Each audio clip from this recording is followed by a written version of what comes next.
split. 48-47 Strickland. Oh my God. 48-47 Du Plessis. Oh my God. 48-47. Oh my God. Oh my God. And no! Let's go! Let's go! Yes! Yes! Broadcasting live from an undisclosed location. This is the TCMMA Podcast with your host, Chris Cross. Whoa!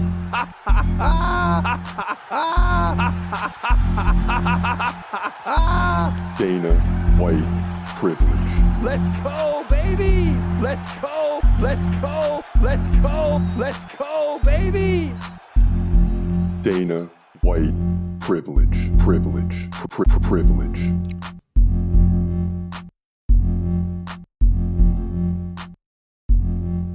What's happening? This is your boy Chris Cross checking in. This is the TC MMA podcast, and we got a big week ahead, man.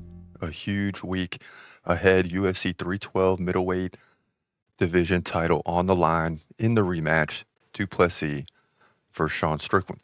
Now we'll get into that in a minute, but let's recap what happened just yesterday because it applies to this week, especially being that it's a middleweight division main event in back-to-back weeks. So this is what it sounded like last night as Israel Adesanya fell to a Mavov. Crazy. I don't know if that was a low kick by Adesanya or an eye poke, but either way, the ref stops it and we're back in action really quick. Oh, a big right by Mavov. Adesanya's in trouble. He goes down. Adesanya's in trouble. That's it. The ref stops it and Adesanya cannot believe that he stopped the fight. Izzy can't believe it. He looks at the ref and is, oh my goodness.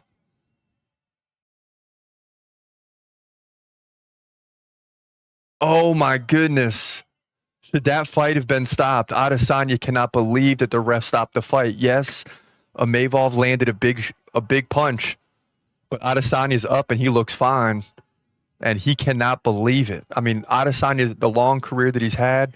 You're not going to give Adesanya a chance?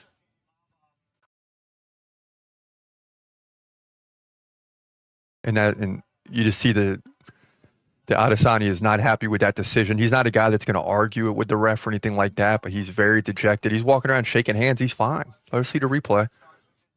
Here it comes. Beam. Mavov lands a big right for sure. Izzy goes down to one knee. All right, here we get another look. Boom. There it is. Adesanya goes down. Okay, he takes a left. He goes down. He covers up. Okay. Yeah, and I think it was too early, man. I think it was an early stoppage. And you see Izzy's in some trouble, but he covers up for a second. But it's not like covered up like you see most fighters when the fight stopped. Adesanya's still trying to gather himself and get position.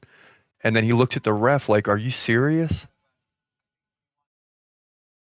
And that's it, man. Mavov is going to move to 16-4. And he climbs up the rankings big time and will he go above Hamza? That's the question. Or will they look at this like Adesanya's just slowing? Adesanya can't believe it. All the training he's did for this fight, for the fight to be stopped that quick is amazing. 27 seconds into round number 2. And the amazing thing for Mavov is he finishes both Jared Cannonier and Israel Adesanya. And he'll likely be ranked number 2 or number 3 in the division. This might jump Hamza up to number 2. We'll have to wait and see. That's the way it should be. And Mavov surprises everybody with the victory over Israel Adesanya. That's the way this thing finishes. Middleweight division, showdown, main event, our first loss of the year at UFC Saudi Arabia. Yeah, so complete surprise last night at UFC Saudi Arabia as Israel Adesanya falls. And what that means now is you got 3 guys. You got Hamza, Mavov, and the winner of Du Plessis versus Strickland this Saturday night. That's why that fight was so important.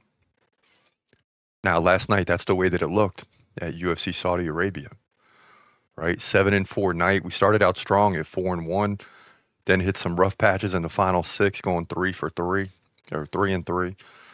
So 7 and 4 in the night. We fell in the main event, so we're now down to 2 and 1, looking a lot like last year, and 20 and 18 overall. So a little bit of a struggle to start the year, but we needed a night like last night to kind of get the wins ahead of the losses, and that's the way it looks going in to UFC 312 after the first 3 cards of the year. So a little bit of a struggle, but we're not worried. We move on. We just quickly move on. So as we now look forward to UFC 312, you got some big fights on the card for sure. But a lot of people argue that last week's card at Saudi Arabia is better than UFC 312. And I might agree with that. There were some big time fights up and down the card, and it makes for an interesting discussion. But the bottom line is we move forward. All right, so as we jump into UFC 312 predictions, I was getting ready to get into Cody Haddon versus Alexander Topuria, but it looks like that fight has been switched. Cody Haddon is out. So Topuria gets a 7-0 Dicknessy, and we'll have to get to that prediction at a later time because we haven't done it yet. I didn't realize that Cody Haddon had pulled out. So let's jump into a big lightweight battle between Quinlan Salkilld and Anshul Jubilee. This should be a banger. There's a couple bangers on this card. This one is definitely one of them. In the lightweight division at UFC 312, you got Quinlan Salkilld taking on Anshul Jubilee. And this is a highly interesting fight in a great division, right? Nothing like the lightweight division. Salkilld 7-1. Jubilee also 7-1. This is Australia versus India. Now Salkilld 3 inches taller at 6'3". He's 24. Jubilee 29. So Jubilee's in the prime. Salkilld is young. 24 is young. Salkilld 6-inch reach advantage. He stands right-handed. Jubilee is a switch stance fighter. Jubilee 6.5 significant strikes per minute to 5.5 for Salkilld. So you're looking at like 15 significant strike advantage if this goes to a decision for Jubilee. But Salkilld can land takedowns. He lands on average right now 3 per round. He also has 100% takedown defense. Now this is all just in one UFC fight, so the averages aren't really legit. He had 9 takedowns in that fight. It was a decision, led 81-64 in significant strikes. You're not going to repeat those numbers every time. Jubilee 63% takedown defense in 3 UFC fights. Well, really 2. He won at Road to UFC, came in and beat Chika Sergey in his first UFC fight by KO, then was KO'd by Mike Breeden in a relatively long fight. 3 minutes into the 3rd round, he was actually leading 103-92 in significant strikes before he got caught. So he's very, very capable. However, I'm going to lean towards the takedown game. We saw in Road to UFC, he was taken down 4 times and outstruck 100-97 in a great battle there. So he's capable of giving up those takedowns, and Salkilld is going to see that and utilize that. I mean, Salkilld, even though he's 3 inches taller, is going to have to utilize a takedown game. I believe he's going to win this fight on control time, potential submission. But either way, he's going to have 5 to 6 takedowns in this fight. So it's going to be hard for Jubilee to come back from that. That's going to wipe out the 15 significant strike advantage. So look for Quinlan Salkilld to get the win here on the ground in control time. Again, potential submission. We'll see. Lightweight division's always tough, though. It's never easy one way or the other. Salkilld wins, in my opinion, to move to 8-1 here. Lightweight division, UFC 312. And there's nothing like starting with a lightweight division fight because anything can happen in these fights. I mean, to me, forget the odds. It's always a toss-up because both guys are going to have good takedown defense. Both guys are going to have takedown ability. They're going to be able to stand and strike. And this remains a storyline in the lightweight division, which is why we wanted to start there. Now, there's a host of other good fights on this card.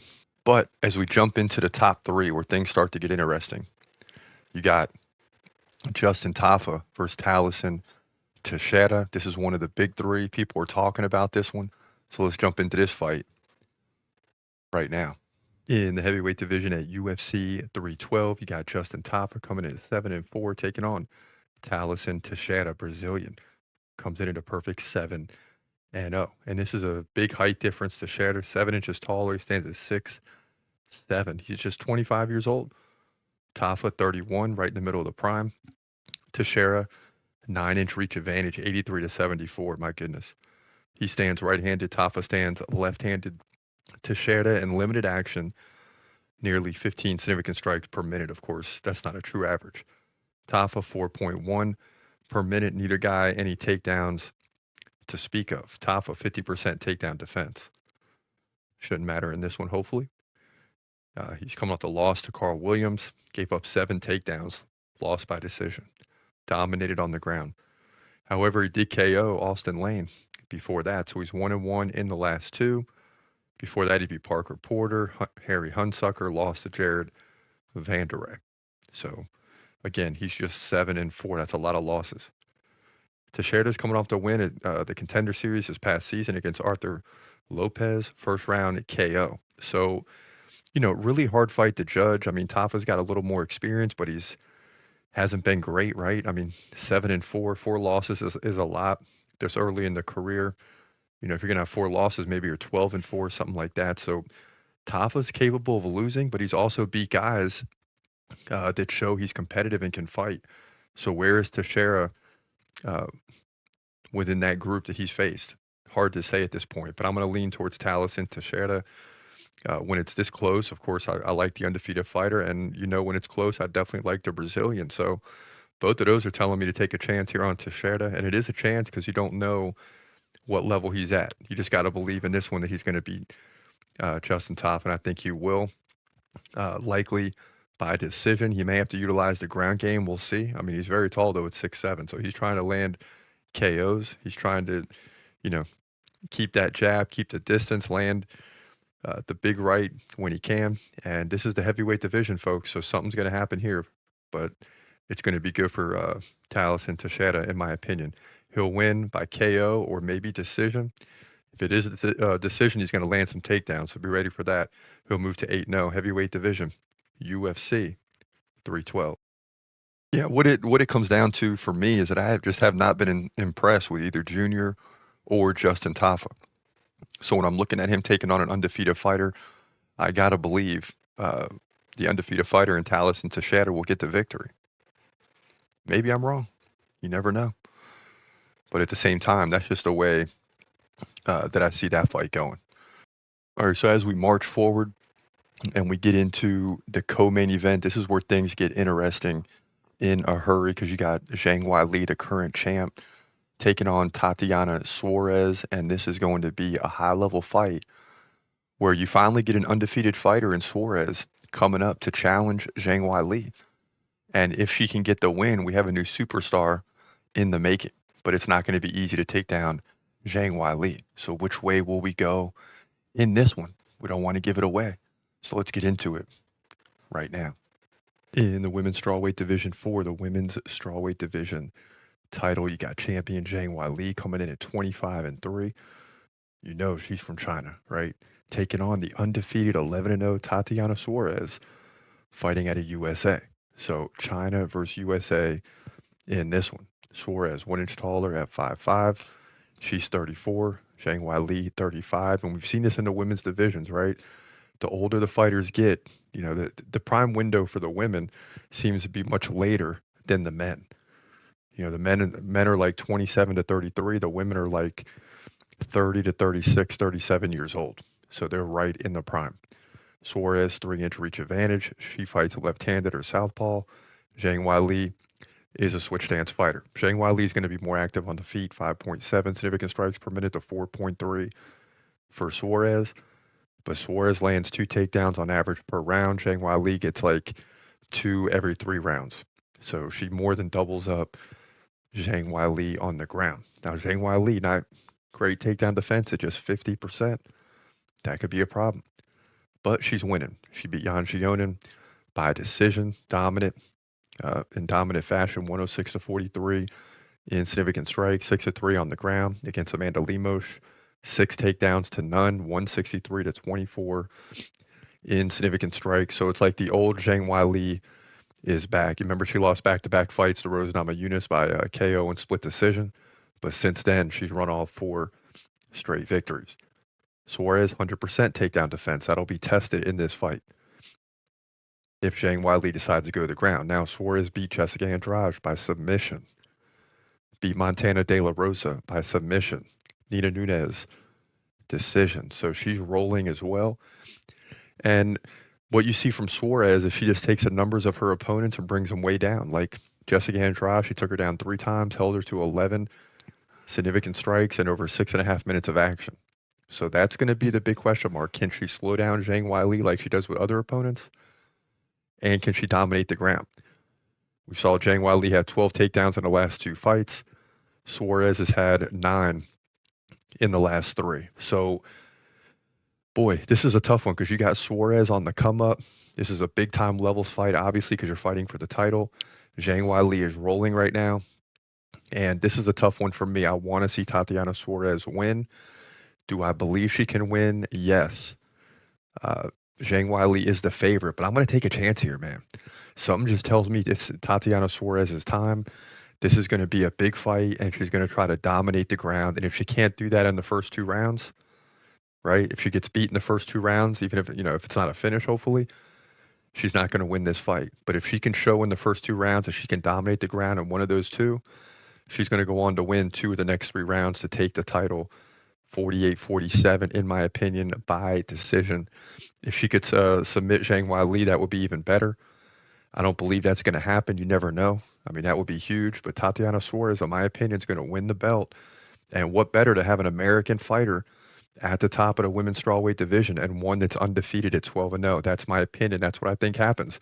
And she's got to do it on the ground. She's got to slow down Zhang Weili with the takedowns and dominate in control to get the win. And I believe she does that here to capture the women's strawweight division title at UFC 312.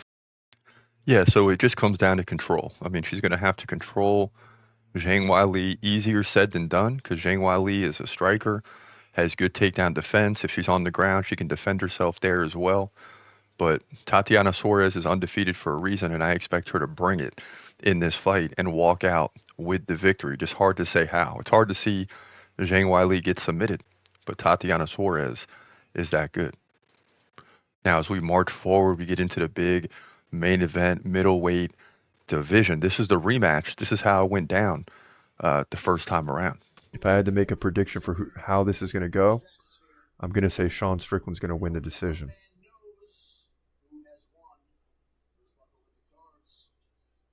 It's about to get real. Oh, my God. Oh, my God.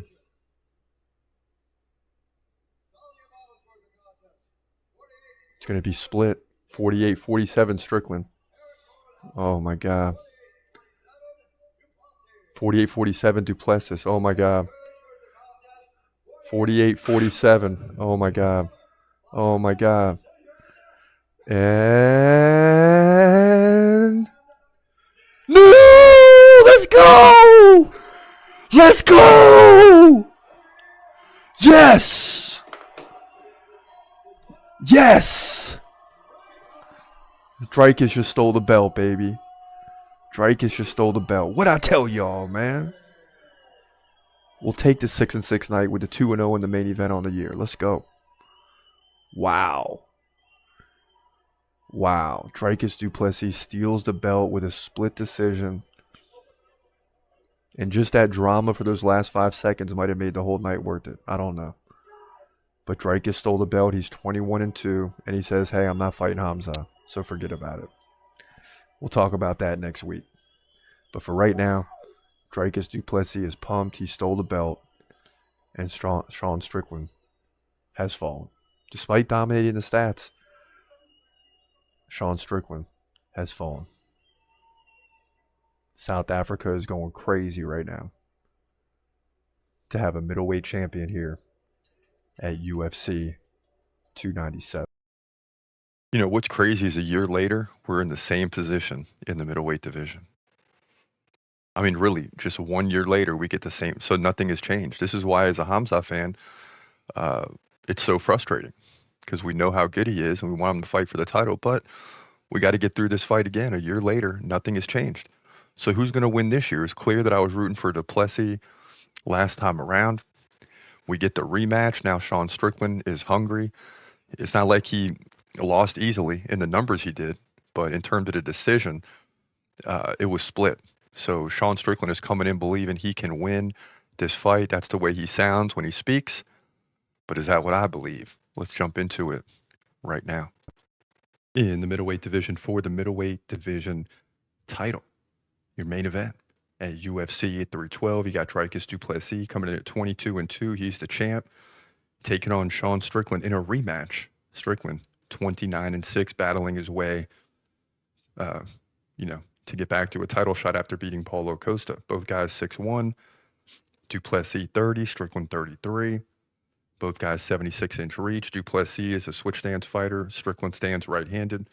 Both guys over 6 significant strikes per minute, but it's Du Plessis who can land takedowns. He lands like 1 per round. Sean Strickland barely gets 1 every 3 rounds. So Du Plessis has an advantage in that department. But let's skip right ahead to the rematch when looking at these two, right? Because the other fights don't really matter. Except Du Plessis beat Adesanya to defend the belt. Took the belt from Sean Strickland, and in that fight, Strickland actually led in significant strikes, 173 to 137, right? So why didn't he win? Because he gave up 6 takedowns. But you know how the judges are, right? 6 takedowns, great. But if the other guy leads in significant strikes, it's going to be close. That's why it was a split decision. And it went the way of Dricus Du Plessis. So not only is Du Plessis going to have to get 6 takedowns again in this fight, he's going to have to try to equalize significant strikes, or he's leaving it in the judges' hands. And I think this fight's going to go much in the same way as the first one. I think Sean Strickland will lead in significant strikes. I think Dricus will lead in takedowns. And then you got to sit through a scary decision, right? You got to sit through a scary decision. And God forbid Sean Strickland wins a title. Are they going to try to set up a rematch? Because you got Khamzat Chimaev waiting in the wings with a dominant win over Robert Whittaker. And people are not happy that he's got to wait. So this fight has big implications on the future, but I still think Dricus Du Plessis wins a very close decision. Also, the odds are very close, right? Du Plessis is not even a 2-1 favorite. So they're expecting this fight to be very close, but I still like Du Plessis to win barely. Again, with the takedown game, to get the victory and retain the belt. He'll move to 23-2, likely decision win coming here for the middleweight title at UFC 312. And this is the thing about rematches is why will we expect things to be different, right? But in this one, it was so close that for things to be different is not very much needs to happen. It's just Strickland has got to defend the takedowns better. He can win on the feet. He can control Dricus on the feet, but he's got to defend takedowns. And I don't know if he's answered that question, right? If he has the ability to do that. He knows what it is. He knows what the game plan has to be. It's obvious when you look at the numbers in the last fight. But he still has to prove that he can do that. And I'm not so sure that's going to happen. That's why I take Dricus to win the rematch as well. So that's the way it turns out. Not as many predictions on the show today because fights have changed. 2 or 3 of the fights we wanted to get into have changed. So, we're going to have to get back and get those individual predictions done with the change of fighters. But those are the 4 that we wanted to highlight. Now, a lot of good comments coming in. So let's jump right into the Q&A. This is coming via TikTok. Ryan says, I genuinely think Izzy was trying to pull a Poatan. How he did Hill. Completely backfired, and man, I would be lying if I wasn't celebrating. I don't think it was a bad stoppage. If you think this was bad, I wonder how you felt about the Cannonier stoppage. Yeah. And listen, I know. I was just reacting in the moment. As I look back at it, it's like, okay, I understand why the ref stopped the fight, but it's Adesanya, man. You got to give him some time. Wayne Kong and Bruno Brazil, we didn't get to that one today, but this is a big fight. Jason Odom says, you didn't cover that Bruno is fighting at 10 pounds lighter than the fight weight class of 125. Yeah, so that's always a big deal. When you go down, you might still have some of that strength, but the the speed is what's going to be hard to keep up with in terms of Wang Kong, because that's her weight class. So the speed's going to be there for her. Bruna Brazil is going to possibly struggle in that sense, but that usually happens early and then the fighters settle down. So we'll see how that plays out. At Finn Prosser says, pretty good card overall in terms of this past week at UFC Saudi Arabia, no doubt. Yes, it was. I mean, we had to sit through 5 or 6 decisions near the end, but the Adesanya KO was worth it. At Legalish says, laugh out loud, ha ha ha. Comment, even his team knew it. Talking about Israel Adesanya. Izzy was smashed. Super stop.